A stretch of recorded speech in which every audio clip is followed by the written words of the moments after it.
Halloween ends.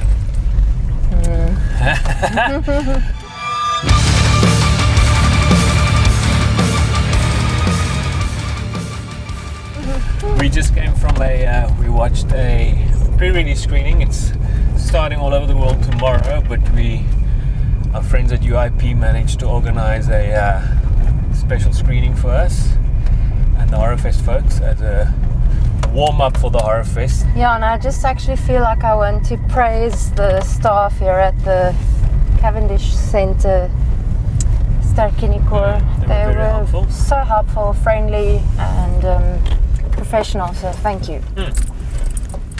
All right, the third and final. There's so much stuff in this movie that, I mean, I know the spoilers are going to fly all over the place, but they're just some things that you can't really say because it will spoil. Excuse me. But now, to me, it definitely went in a kind of a direction that I sort of suspected, but didn't expect. Yes. You know what I mean? Yes, it was. I feel the same way. I expected that's what it would do, but then it actually kind of did. It sort of threw me a little bit because I didn't expect what was the story. I didn't expect that to be the story. So it's completely vague. Whatever we're saying here, we're not saying anything. Yeah. But okay, so now one of the trailers as well. It kind of gave away where this thing is heading, because to me I was thinking, now this night is going to take fucking long. This Halloween night is lasting forever. So where do they go from here? Is it now going to be, you're waiting for sunrise? Yes. How long is it taking for this freaking Halloween night to come to an end? It's just not ending. Yes. Like a good horror movie shouldn't. But man, are we just gonna go? Damn.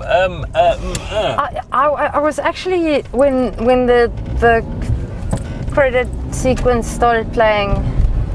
Don't Fear the Reaper. I love the song. All you could think about was more cowbell. Yes. Christopher Walken and fucking Will Ferrell. Yes.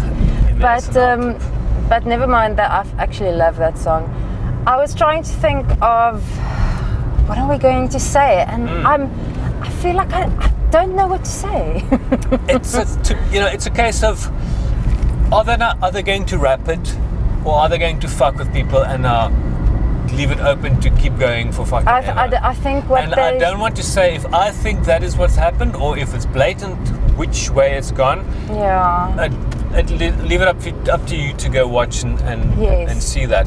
But I feel they had to kind of wrap it the way they wrapped this, because they couldn't just continue again.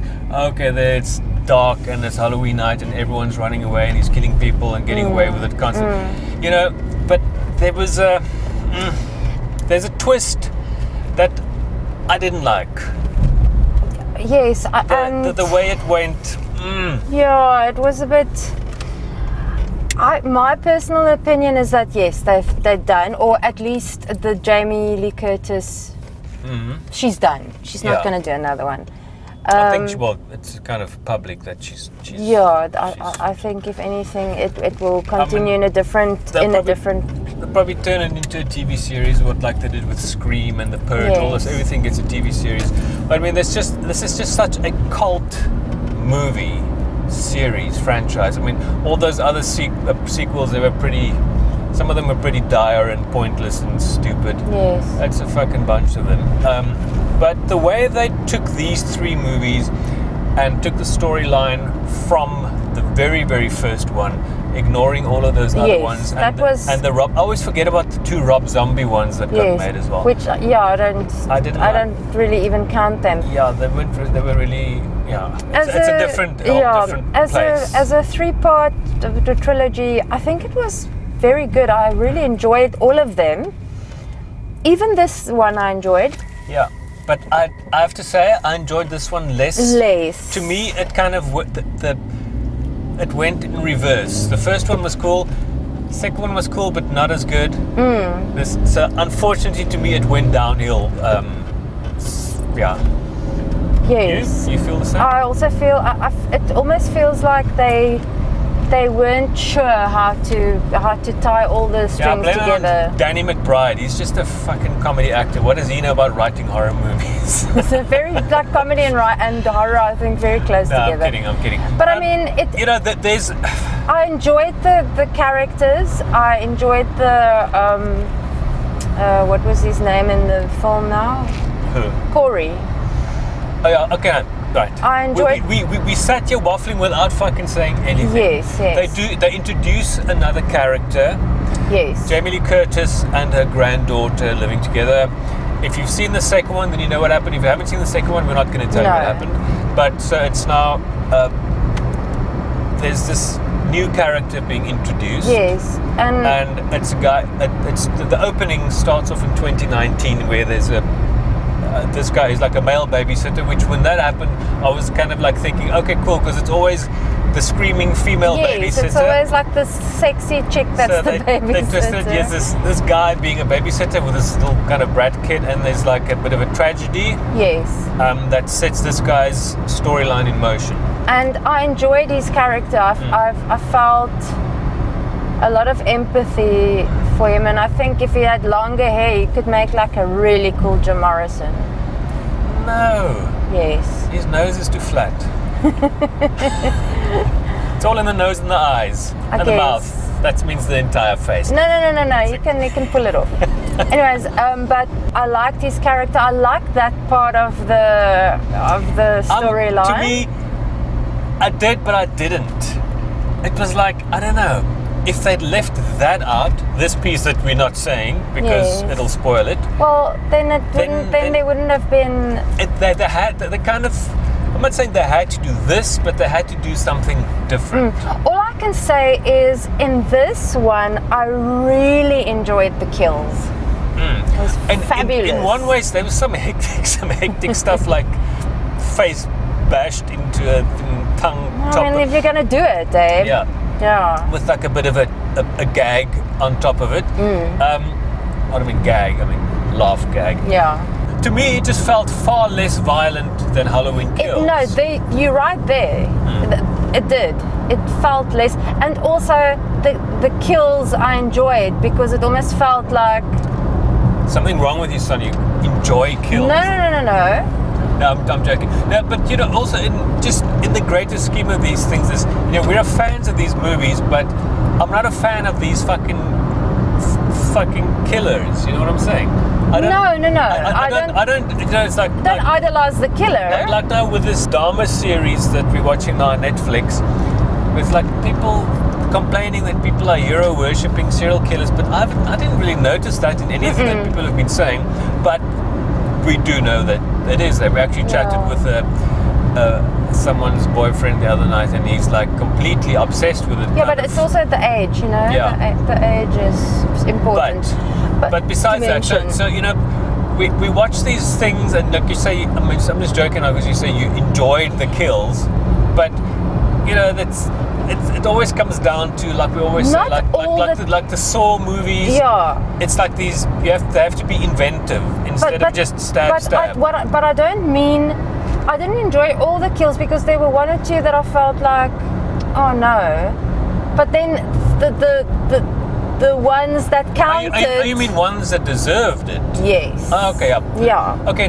Yeah. Obviously, there are a couple of assholes get introduced into it. Yeah, the Antwerp guy and the Antwerp guy. I'm glad that piece of crap it's got sort of it. These, like the Haddonfield trash twats. Yes, and the doctor and the nurse and. Yeah, there's a couple of obvious fodder.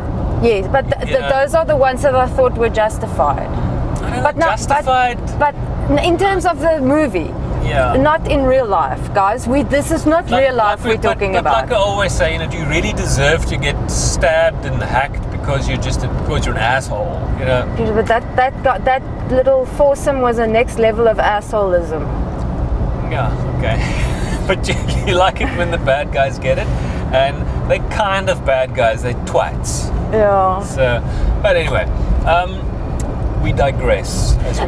But now we can't actually we can't elaborate on this because this movie almost like it grew another leg. Yeah. and it kind of had to. It had to. Otherwise, it should have just ended with the previous one. That's it. Michael disappears and that's that, and it's over. And I always sort of speculated that they were turning him into a supernatural thing, and it was true and not true. Because the question is, how does he sustain himself? You know, like exactly. If he would disappear for years, what does he do? Does he just sit around? Does he buy takeaways? How does he? I mean, it was pretty much Halloween meets Pennywise meets fucking. The movie reminded me of so many things. The one section reminded me of It. The other section in the car where they squash the cars reminded me of Nightmare on Elm Street. Christine. And Christine. It was almost like they purposefully like. It's highly likely. Yeah. You know, I mean, John Carpenter is still one of the executive producers as well, and these guys, there's lots of homage bits going around. But flip, man, I think I need to digest it more instead of coming straight from the cinema. Yes. Whereas to me it was like, cool, but For me it was not the coolest movie, but I understand there really was no other way creatively to end this thing and to tie all the little bits and pieces together. And maybe also it is more of a, you can see it also as what she says at the end, that evil doesn't die, it just changes shape. And I think this was an illustration of that. Yeah. And also kind of the way it ended, I actually didn't expect that. No. Not at all. Obviously however this ends, and I'm not going to say who, what, where, but there's lots of blood. But I must say I didn't. That's weird. I expected this, but I didn't. It's good. So it's. You called it right at the start. Yeah. Okay. Now. Yeah. But still, it was in a way unexpected. No, I'm not talking about that. I'm talking about just before that. About how we got there. Yeah. No. Just that. Yeah. How we got there. I'll just say it's the kitchen scene. Yeah. The last kitchen scene. It was sort of, oh shit. Okay. And also, there was one section in the kitchen scene that was a bit, no, come on, guys. When the granddaughter comes in. Anyway. Yeah, it's fuck. I don't know, man. I mean, out of respect for the franchise, out of respect for Jamie Lee Curtis, I think she again did a fantastic job. She's great. She's just fantastic. You can never fault her. She's fabulous. And you know, I mean, it's kind of, there were lots of 80s-ish kind of things, like the guy in the radio station, and also like so many 80s movies, horror movies, that's at the beginning or usually early in the movie, you see something, an object, something, you go, okay, yeah. Yeah, and also it was like I whispered it to you. Yes, and also it felt like the 80s movie that ends in the like smelting place or the factory with the. It has to be in some kind of industrially. Yes, it's like an industrial kind of vibe. Although it's not like Terminator, big warehouse. No. Cobra ending. No. But yeah. Yeah. Okay, man. I don't know. We need to score it. I wanted it to be better. Let me put it that way. I wanted it to be better. The actors were great. They did a fantastic job. The movie was pleasant to watch. Well, I mean, as pleasant as a horror movie can be if you're a fan of the genre. Sure, I think almost drove over a cone. I think hardcore fans are probably going to need gripe water after this. Yeah, there's going to be lots of debates. People are going to say they love it. People are going to say they hate it. This is going to be divisive. I can accept it because I understand that you need to find a creative way to wrap it up, and I think they did the best that they could. And I feel it ended the way it should have. It should have, yeah. Like the end. Yeah. But my score is going to be a 5 out of 10. I have to flip and join you there. This is an easy 5 out of 10 for me. I would have loved it to be a 7, but I can't. No. But Oh. Jamie Lee Curtis always gets a 10 out of 10 for me. Yeah, for sure. Yeah. And the soundtrack. The soundtrack And there was really the Cramps. cool. It was the Cramps. Yes. Okay, no, I'm going to give it a 6 because they had the Cramps in it. No, you can't. And- no, you can't. And No. I thought it was Dead Kennedys, but I think it might be Jello Biafra. It was definitely Jello because I recognized the voice, but it didn't sound Dead Kennedys. Yeah, I think Jello Biafra and the Guantanamo something. Yeah. I haven't really listened to much that band. Sorry, let me just come around this car. Yeah, so some cool music on the soundtrack. Don't Fear the Reaper at the end. Yeah. Very appropriate.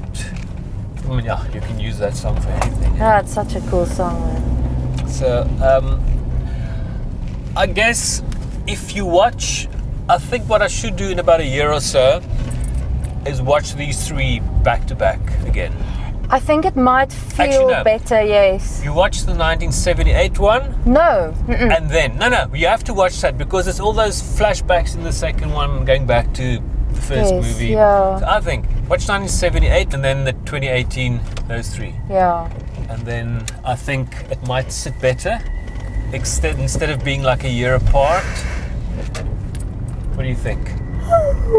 Oh, excuse me. I agree. I think if you watch them together, they might form like a more cohesive. Feel like a whole. And then the last one might not feel so fragmented.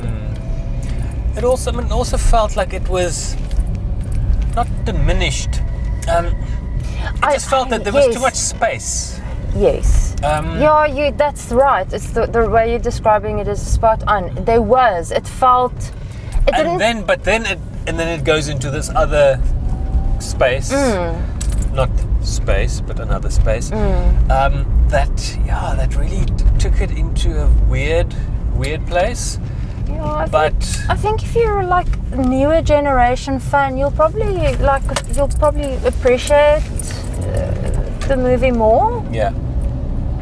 That's why I'm saying I think hardcore people, it's going to be divisive. But you for know, sure. it had to get wrapped. You might not be happy with the way they wrapped it, but Look, I mean, it's not crap. I can say that. no, not at all. No, the movie was. I enjoyed it. But oh well, we can just keep saying going around in circles on that. Literally on the road as well. But if you haven't liked or subscribed yet, please do that. Yes, and if you've watched this to the end, medal for you. And drop a comment if you've seen it. If you've seen the first 2, if you've seen all of them, which one is your favorite Halloween? And are you happy that it's over, or do you want it to carry on forever and ever and ever and ever? And come play with us, Daddy. See you next time. Cheers. Bye.